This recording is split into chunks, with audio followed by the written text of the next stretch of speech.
দেশের অর্থনৈতিক প্রবৃদ্ধি বাড়লে ক্ষুদ্র নৃগোষ্ঠীর দারিদ্রতার হার অনেক বেশি কমবে।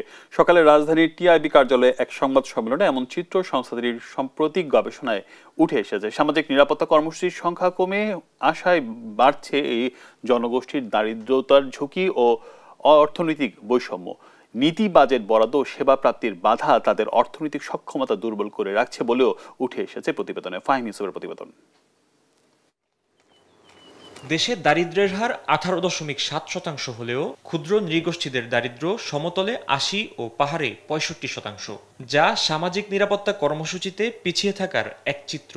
ট্রান্সপারেন্সি ইন্টারন্যাশনাল বাংলাদেশ টিআইবির নতুন গবেষণায় উঠে এসেছে, বর্তমান সামাজিক নিরাপত্তা কর্মসূচির সংখ্যা 2015 সালের 145টি থেকে কমে 2025-26 অর্থবছরে 95টিতে নেমে এলেও ক্ষুদ্র নৃগোষ্ঠীদের অন্তর্ভুক্তিতে সুশাসনের সংকট কাটেনি। মঙ্গলবার সকালে রাজধানীর ধানমন্ডিতে টিআইবি কার্যালয়ে সংবাদ সম্মেলনে এক গবেষণা প্রতিবেদন প্রকাশ করে সংস্থাটি। গবেষণায় বলা হয়, নীতি প্রণয়ন, বাজেট বরাদ্দ, আবেদন প্রক্রিয়া, তথ্যপ্রাপ্তি ও অভিযোগ প্রতিকার সব পর্যায়েই ক্ষুদ্র নৃগোষ্ঠীদের অংশগ্রহণ সীমিত। সমতলে অনিয়ম, দুর্নীতি, প্রযুক্তিগত সক্ষমতার ঘাটতি ও রাজনৈতিক প্রতিনিধিত্বের অভাব, আর পাহাড়ে ভৌগোলিক দূরত্ব, ভাষাগত প্রতিবন্ধকতা ও দায়িত্বপ্রাপ্ত প্রতিষ্ঠানের জনবল সক্ষমতার ঘাটতি বড় চ্যালেঞ্জ।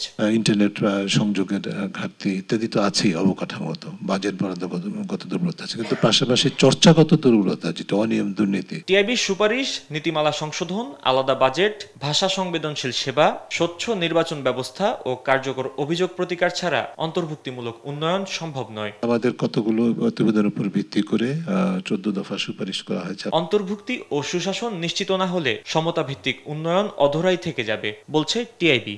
যথাযথ পরিবহন। ফাহিম ইউসুফ, দেশ টিভি, ঢাকা।